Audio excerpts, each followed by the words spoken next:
What do you think about India's fighter attack jet making technological capabilities at present?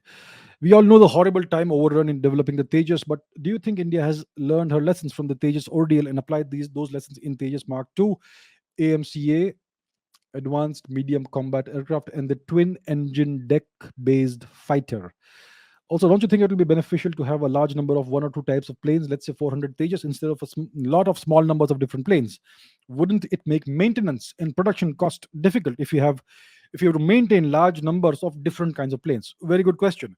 So, yes, we know that the Tejas program, the LCA Tejas program, was delayed horribly for like it began in the early 1980s, right? The development of the plane, and plane was given the fighter plane was given its final operational clearance only in the 2010s. I'm not sure how many years ago it happened, maybe 5 6 years ago at most, right?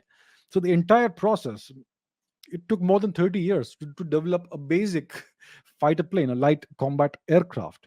And the reason for this is not because our scientists are incompetent, it's because our politicians did not want this program to succeed. These politicians who were controlling the country, they were getting large amounts of. I'm not saying all politicians were doing this, but I'm sure some were. So what happened is that the specifications of the fighter jet were repeatedly changed when they were about to be to mature.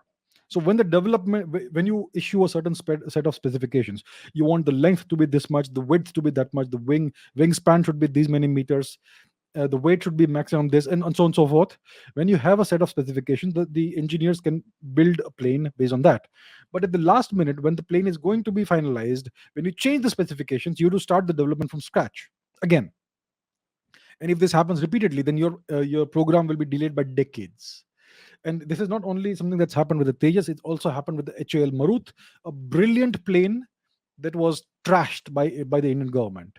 It was a brilliant fighter plane from the 1960s, the HAL Marut. Firstly, what they did was they gave it an underpowered jet engine, so it was never able to perform to its full potential. And secondly, they did not allow the design to be developed further and to be made more mature and give rise to a Mark II version or more uh, uh, versions or further iterations of the plane. So India could have had a whole family of fighter planes based on the HAL Marut today, but we just shut down the program.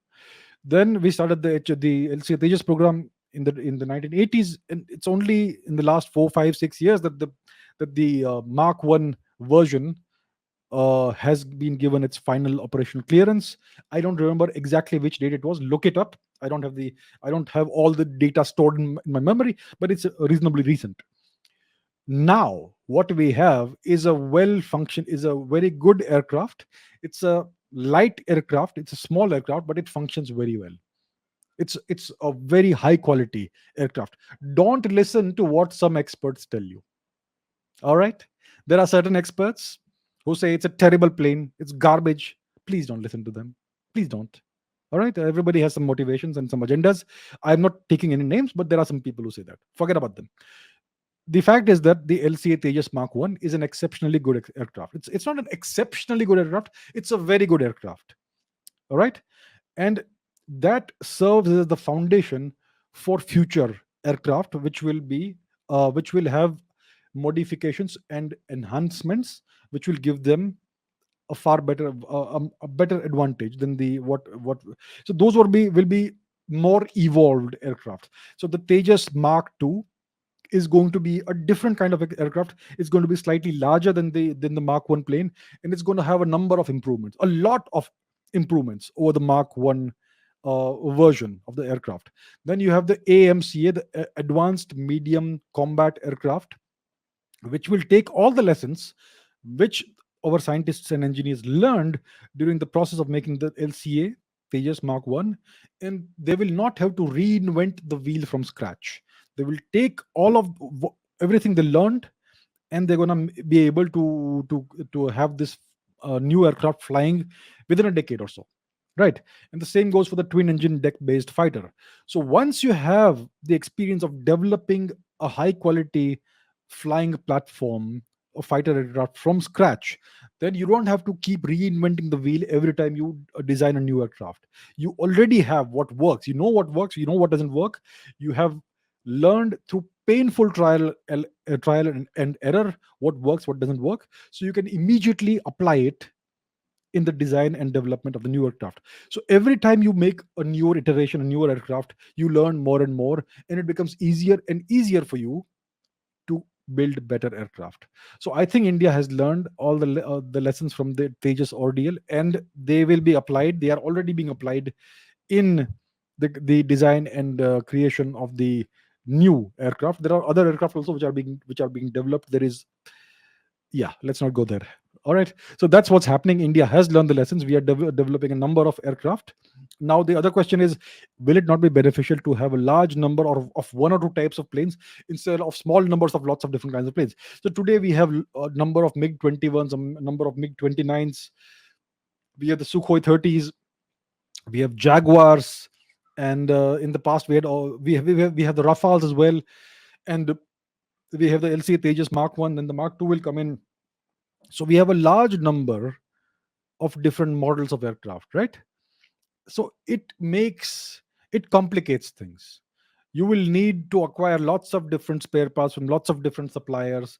You will have all kinds of different assembly lines, and you will have mechanics who will have to specialize in one kind of aircraft and things like that.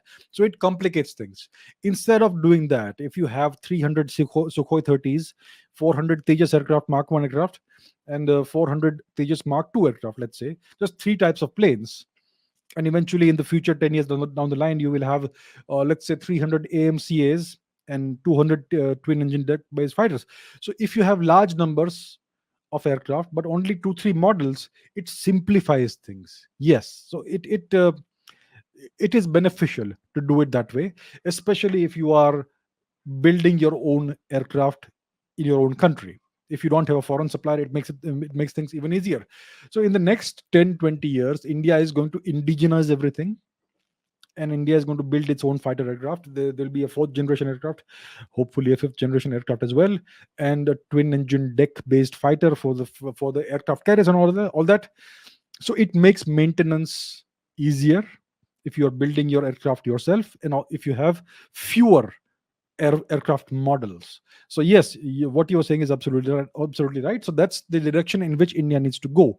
India needs to stop buying planes, aircraft, and other military equipment from other countries, and try to develop its own indigenous arms industry. That will be the best way to go forward in the long run, and it is going to be the thing that is the best for India's national interest.